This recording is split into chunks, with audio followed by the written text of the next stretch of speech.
My brother helped me escape from my parents when they tried to force me to drop out of college to raise my sister's kids. We were both disowned, and now he's spiraling badly. Please help me be the one to save him this time. Posted by you/novel_tap1132. Hi, I, 20F, am currently in my 4th semester of college. The fact that I am able to go to college is largely thanks to my brother, Mike, 27M. This resulted in both of us being estranged from our family, and the reason for this post is that I need help supporting him through his resulting depression and isolation. Some backstory: we come from a patriarchal, conservative Christian background, although we didn't really practice. However, everything was always in the obey your parents vibe. My parents, both 43, are the oldest siblings in their families. My father's family, parents, 2 brothers, 1 sister, all live within 20 minutes of my parents' home. All my aunts and uncles are married, and I have 8 cousins on that side. My mother's family is originally from here as well but has since left the area. My grandparents moved to a retirement community in Arizona several years ago. My uncle is career military and currently stationed, I don't know where, and my aunt Kay moved to Arizona after graduating college for her career. We are from a Midwestern U.S. state and are Caucasian. This whole fiasco started when my older sister, Lisa, 22F, was in college back in the spring of 2020. Right before COVID shut down her college that March, she got pregnant after a party. She didn't know until after she was back home. In the fall of 2020, during my senior year of high school, I started my college application process while my pregnant sister lived at home. Mike had finished school several years prior and had started his career about 90 minutes away from our hometown. Lisa gave birth to twins a few days after Thanksgiving 2020. In January 2021, I received early acceptance to my dream school, not Harvard or anything, but a highly rated public Ivy in my state. I had also received enough of a scholarship to cover tuition, but not room and board. Obviously, I was ecstatic. Unfortunately, that excitement was about to come crashing down. In May 2021, my parents told me that I could not go to school and that I needed to stay home to raise my nieces while my sister went back to school since she needed a better education to support her kids. Much screaming ensued, with my father eventually telling me that his decision was final and that was that. Well, Mike learned what happened, called me, and said, "Yeah, that's not happening," and we made plans. I'd like to take a moment to give a shout out to the Reddit post back in early 2021 that discussed the steps to take and the documents to gather in order to successfully leave home for good. And that's what we did. We had discussed plans a few times when he visited and took me out to lunch, and one day that July, I had my essentials packed, left a letter for our parents, and after lunch, we just went back to his apartment. As you can imagine, the fallout was explosive, starting with angry calls and texts and eventually leading to both of us being disowned by the family for being disloyal. Mike had predicted this, and we were both prepared for it, so it wasn't a surprise. That August, he paid my remaining school balance, dropped me off at my dorm, and I have been living and studying here ever since. He has continued to pay for my room and board and whatever else scholarships didn't cover. I cannot thank him enough for what he has done for me. Since then, we have had pretty much no contact with our parents, sister, and all aunts, uncles, and grandparents on my dad's side. I'm still in touch with 2 cousins, 19F, 17F, who support me and think we made the right decision. We do have contact with my mom's side and have both flown out to Arizona for the last 2 holiday seasons to spend time with them. This past holiday, Aunt Kay first brought up her concerns about Mike. They are very close, she is only 3 years older than him, and we all grew up together in our grandparents' house, so they're like siblings, and I guess she picked up on some things that seemed off. The issue I need help with: Aunt Kay and I have noticed that he seems to be becoming more depressed and isolated, and I'm hoping for advice on how to support him. Mike is somewhat introverted and has always had a very small social circle. A lot of his social outlet was with our extended paternal family. There were frequent family BBQs, especially during football season when they happened almost weekly. Throw in holidays, birthdays, etc., and there were probably at least 2 big family events per month. Mike was able to attend most of them, and he always tried to hang out with my dad and uncles, even though they always acted lukewarm toward him. Now that he no longer has that outlet, he hasn't really replaced it with anything else over the past 18 months. So please, Reddit, any advice would be greatly appreciated. He gave me my life back, and I need to find a way to do the same for him. Thank you all. Note, I do plan on sharing this post with him when he visits me next weekend. My school is about a 2-hour drive from where he lives, so he meets me for lunch 2 to 3 times a month. I want to be able to sit down, read this with him, and talk about everything, so thank you again. Edit. I saw a few comments below regarding our extended family, so I thought I would add a couple of notes. My mom's side fully supports what Mike and I have done. We both talk to our grandparents and aunt regularly and have even visited them a few times in the past year in Arizona. From what I can gather about my dad's side from talking with my cousins, some of the family don't think we are wrong but are just following my dad's lead since he is the oldest sibling. My uncles, my dad's brothers, still very much support my dad's point of view. According to my aunt, my mom and sister both want to put this all behind us and move forward, but my dad is being stubborn and won't let it go, and they don't want to go behind his back. The craziest thing to me is that my sister didn't even want to go back to her school. My dad was going to force her to return. It still boggles my mind how they thought it would work out. Growing up, our parents had always encouraged all three of us to pursue some kind of higher education after high school, either a traditional college or trade school. So there wasn't really a gender dynamic of dad works, mom raises the kids in the extended family. None of my aunts, or grandmothers, for that matter, are traditional stay-at-home moms. I would also like to thank everyone who has commented so far. I have shared this post with both my Aunt Kay and some friends here who are aware of my situation. Mike is still planning on coming down here on Saturday, so I am hoping to update this after. Relevant comments. Commenter. I think the underlying issue can be found in the parents' ages. They're 43. Mike is 27, so they had Mike when they were 16. Yikes. They're subconsciously jealous of Mike and opt for doing life the right way and not getting knocked up. Their solution to their sister's pregnancy outside of marriage was to punish the sister who didn't screw up, and that is insanely toxic. Deep down, some part of them realizes that what they're doing by disowning two of their kids is horrible and unchristian. Mike is a strong person for doing what he did for his sister. Op's response. I think you could be right about the age. My parents had him at the end of 10th grade. After high school, they both had to go straight into the workforce, working minimum wage jobs, back in the late 90s/early 2000s. So, not much was coming in, and they didn't have the time or money to go to any kind of school. They got married in a courthouse wedding about a month after graduation. My dad still works a low-skilled job. Mom didn't gain any further skills until after I started school, when my aunt helped her learn several MS Office programs really well. Just this basic skill set helped her career a lot. She makes more than dad now. Meanwhile, dad's siblings all went to various trade schools and earn a good living for their families. My sister has no idea who the father is. According to her, it was a drunken one-night stand. Even at the time, she had no idea who, and that was 3 years ago at a college with 20,000 plus students. When my parents sat her and me down, they hadn't even told her the plan yet, so we were both like, WTF? Another comment mentioned how they don't want to raise more babies, and I think that is true. They wanted my sister to focus on school so she could support herself and the kids. So, they wanted me to raise the kids so she could focus on school. That upset us both since she didn't want to leave her kids, and I didn't want to lose 3 to 4 years of my life raising someone else's kids, along with my scholarship. Don't get me wrong, I love my nieces, but they need their mom more than a babysitter at this point in their lives. I think my parents were just overly stressed about raising more kids, both time-wise and financially, and came up with a very poorly thought-out plan without even discussing it with my sister and me. Update 8 days later. Hi, I just wanted to post a quick update on what I posted last week. I say quick, but it's probably going to be long, so apologies in advance, just trying to get everything out of my head. Mike came down here on Saturday as planned. I had spoken to my Aunt Kay before this, and she thought that if I gently asked direct questions and probed, he would answer. So that was my plan. My roommates knew the situation and what I was planning to do, and they were understanding and agreed to give us the apartment to ourselves for the afternoon. After he arrived and we ate, I just straight up said to him that Aunt Kay and I had noticed some changes in his behavior and that he seemed really down. He looked at me for a bit, then slowly nodded and agreed. I took this as a good sign that he would be open and honest with me.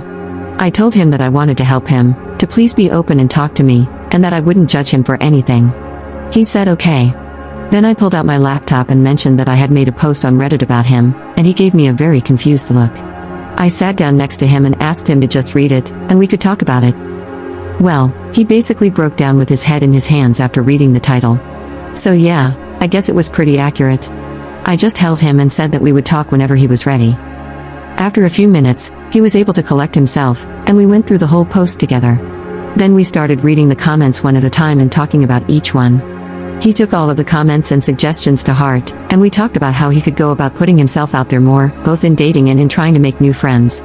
In typical nerd fashion, he even broke all of the ideas down into categories: outdoor, indoor, online, and is willing to give pretty much anything a try. The city he lives in isn't huge, but a quick look through its subreddit found a few things, so the opportunity is there.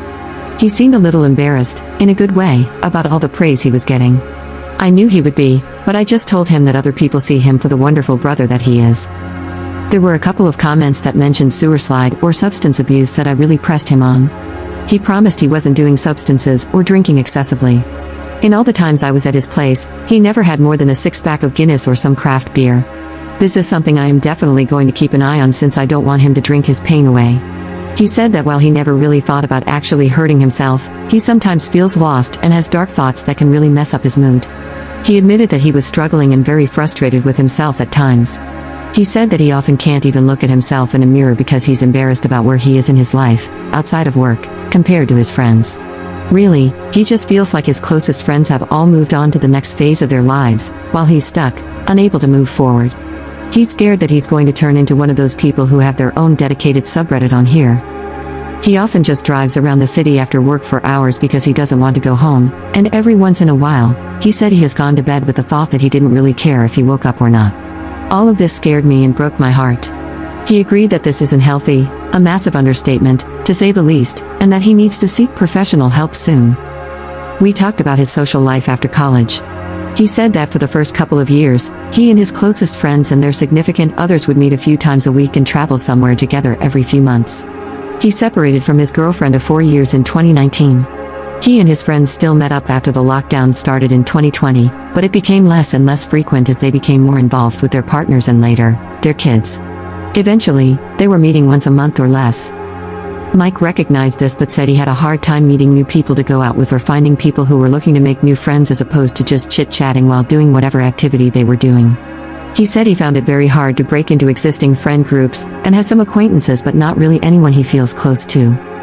At the same time, he was going to more and more family functions just to fill a void, be social around people, and dote on our nieces after they were born. After that was gone, he felt completely lost and spiraled downward but didn't know how to communicate how he felt until I forced the issue. It was mentioned that I should not keep defending my parents, and I agree. What they wanted to do was inexcusable and unforgivable. I asked Mike if he would ever consider reconciling with the family if they reached out. He said, "Lisa, yes. Mom, maybe. Everyone else can F off." I was a little surprised and asked why, and he said that they had basically told him what they really thought of him, his life, and his interests.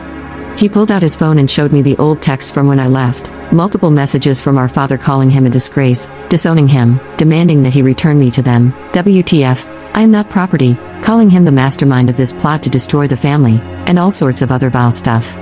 One uncle mocked his manliness for doing things like reading, he likes to read fantasy books, and criticized his career, engineering, as not being manly enough. One aunt threatened to cut his balls off because they are the source of attitude and disobedience, and another uncle threatened to beat the crap out of him if he saw him again. I think Mike would wipe the floor with any one of them. More of the same came from our grandparents, Dad's parents, and some other adults on that side. I had received some nasty messages, just not threats, and I was a little shocked overall, but he just had a little smirk. When I gave him a questioning look, he simply said that it's good to know how people really feel and where you stand with them. When I asked about Mom, he showed me her last few messages to him. I was expecting more of the same, but it was much different, and I'm not sure what to make of it. She said, "Your father needs you to bring her back right now." Mike, I can't do that. You know if I do, she will never be able to get out. Mom, I know. Please take care of her. I love you both. Mike, I will. I love you too, Mom. Not gonna lie, I cried after that for a bit. So yeah, it turns out that my dad's whole family is a lot more toxic and despicable than I thought. I still can't figure out Mom's reaction, though. I asked him point blank if he wanted me to take out a loan to cover my expenses for the rest of my time at school, and he rejected that immediately. I said that I didn't want him going into debt for me, and he said that he wasn't. He pulled up his account and showed me the transaction last month from his savings account to my school as proof. He said that he wanted me to be able to finish school debt-free like he did since it takes so much pressure off. Most of his friends are 40K plus in debt, so even though there is currently a payment pause, eventually that will come due. I asked him how he was able to do that, and he said he got merit scholarships plus several grants that covered all but about 2K per semester, which he could cover himself. He always worked to ensure he had enough money for the difference. We grew up low income, not exactly in poverty, but definitely at the lower end of the middle class. I would have been eligible for need-based aid as well, but my parents refused to fill out the forms, so I wasn't able to get the grants or regular student loans, and they wouldn't co-sign a private loan. This was how they were going to force me to stay. When Mike found out, he did the math and figured that as long as I was able to keep my scholarship to cover tuition, he would be able to cover the rest. It comes out to about $7,000 per semester that he is covering. I feel more comfortable knowing that he isn't going into debt for me, and I am definitely making sure I keep my GPA well above the level needed to maintain my scholarships. He told me not to worry about the money and to just focus on doing my best. I also found out that he is still sending money every month to our sister, something I knew he did before but didn't realize he was still doing. His response? A shrug and a comment that he was pretty sure the kids aren't eating less. We ended up talking much longer than I realized, and my roommates came back around 7 and asked if we wanted to get some dinner. I asked Mike if he wanted to stay and keep talking, and he said yes. We ordered some pizza, and the 6 of us plus my 3 roommates and 1 boyfriend, sat in our living room to eat. I could tell this was probably Mike's worst case scenario, being in a group of friends but not really knowing anyone other than me. His body language showed he was uncomfortable and guarded, body tense, head down, shoulders hunched forward, but my friend Nikki made sure to keep him engaged in the conversation, and after 10 to 15 minutes, Mike visibly relaxed. He sat back, looked more at ease, and was much more forthcoming. I was so happy for him and thought that maybe he's just someone who needs a little more time to really become comfortable before opening up and talking freely with new people. He ended up crashing on our couch that night. Sunday morning, he took me to breakfast so we could talk some more before he dropped me off at work. We had a long hug, and he thanked me for recognizing that he needed help. He said that reading the comments, talking about how he felt, and coming up with some ideas and plans made him feel better than he had in a long time. I told him that I love him, that I am always there for him, and reminded him that we are a team in this. After work, I called Aunt Kay, and we talked about everything. She was happy that I was able to get him to open up and understood that it was probably hard for him to ask for help. She is also going to keep nudging him to be more open and to put himself out there more. So this is where we are now. He has some homework to do, finding some new things to try out and just getting out to meet people. I also told him that he has to have at least 2 dating accounts set up before we meet up again, and I would help him create a good profile, lol. I'm glad that he doesn't really have many regrets about what we did, I know I don't, and that he's really focused on moving forward. I know this will be a long and sometimes painful process for him, but I told him I would be there for him every step of the way. I have also reached out to some of his friends on social media to see if they would be willing to talk with me about him. I also want to talk with their significant others, since they know him, and I would like a female friend's perspective rather than just a sister's perspective. Oh, and to the commenter/DM who said I should have sex with him to help him, not sure what to say other than he's not my type. We aren't that close? Shake my head, I don't know. I guess this counts as my one update for this. If anything else happens, I can either put it in the comments or on my personal page if the post is locked. I would like to sincerely thank everyone who responded for the kind words, love, advice, ideas, and insight into things we hadn't realized or considered. It really meant a lot to both of us. Much love for the hive mind. Second update 2 days later. I wanted to respond to a few comments that were made before the post was locked/removed. 1. I am definitely going to talk to the financial aid office about my situation and see if I can be considered an independent student for aid purposes. Thanks for the info on that, I didn't know this was a thing. 2. I know he has everyone blocked except for our mom and sister. I know it hurts him that our nieces are likely going to grow up in that environment. 3. The uber-controlling part of my father didn't really come out until our grandparents, mom's parents, permanently moved to Arizona. I think since we were all living in their house, it was Grandpa who was the man of the house. Mike was already in college when that happened, so he didn't get the full extent of it. This also coincided with my sister discovering boys in 8th grade, so it could be a combination of both. My male cousins, 15 and 16, are already going down the path of my uncles in how they treat their older sisters, and it makes me sad that this thought process is continuing. 4. He was always a great brother to both my sister and me. He doted on us when we were younger and made time to be with us. When he got a job and then when he came home to visit from college/work, he would take us both out individually for ice cream or something just to talk. This is something Mom also did for all 3 of us. Even when we didn't have a lot of money, she took us out once a week to talk about whatever, even if we were just getting $1 McDonald's drinks and fries to share. 5. I think the dinner/hangout with my friends was the first time I had seen him interact in a casual social way with people he did not know. It really helped me see how he first acted, stoic and robotic, and then how he slowly eased into the conversation after a while. My friends made a point to keep him involved.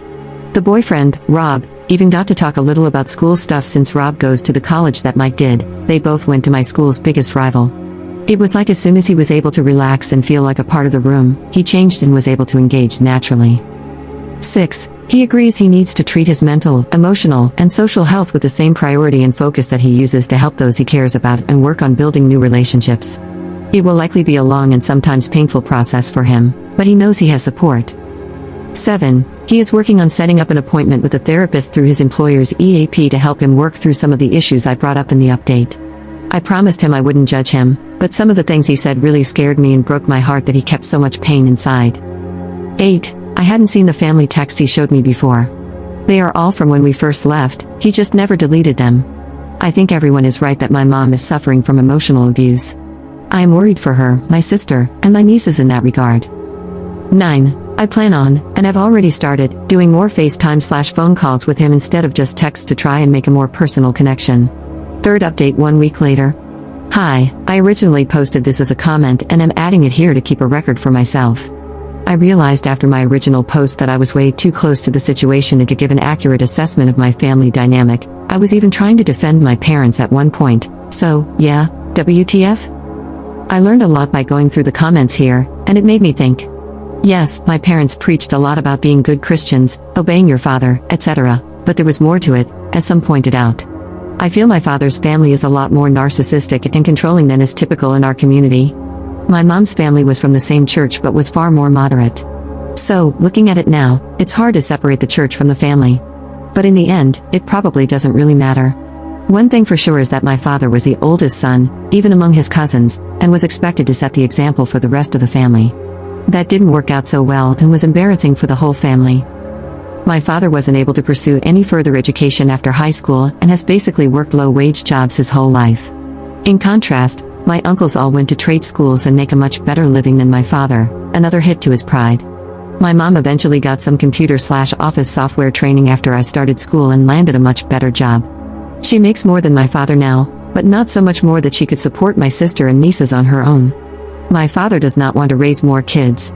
He felt he was almost done. I was a senior about to graduate, and the girls were a lot more to handle than expected. This was also mentioned in the comments and is absolutely true. My father, uncles, and apparently my 15M and 16M cousins act somewhat like an R-rated version of King of the Hill, where they stand around, drink, and basically mock and talk crap about everything and everyone they don't like. My cousins are starting to turn into my uncles, and my two older female cousins, 17F and 19F, are desperately trying to get out as well. There's a lot of talking behind family members' backs, not just about my brother, and plenty of drunken boasting. Specifically related to my brother, I think some commenters were right. Much of it stems from jealousy that he makes more right out of school than they'll probably ever make in their current paths. My uncles definitely think that any kind of office job is not manly. I've heard this line many times in reference to Mike. One thing I will give my father credit for is that he totally supported Mike's career path. There were plenty of other things my father had issues with, but the job was not one of them. I apologize for any confusion about that.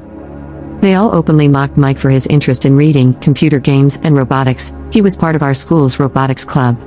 They also didn't like that Mike wasn't into things like hunting or fishing. They all seemed to forget that Mike also played football and was a starting linebacker for our high school team. I don't know how to explain what a linebacker is to someone unfamiliar with American football other than saying they're basically on a seek and destroy mission for the person with the ball. This is somewhat why I think Mike would tear any one of my uncles apart. Like I said, my uncles are good at drunken bragging, but I think they'd wilt if actually confronted. The last thing I want to say is that I'm worried about my sister, nieces, and mom. Mike is too. He never blocked their numbers. I think if they reached out to him and asked for help, he would go instantly. I don't know if that would be a good idea or not, but he would do it. He was a lot closer to mom, a bit of a mama's boy, TBH, sorry, and I think he'd go and figure out the rest later. Fourth update 1 year 6 months later. This has been the most emotional week of my life. I'm sitting here in my aunt's living room, watching my almost 4-year-old nieces sleep. I still can't believe it.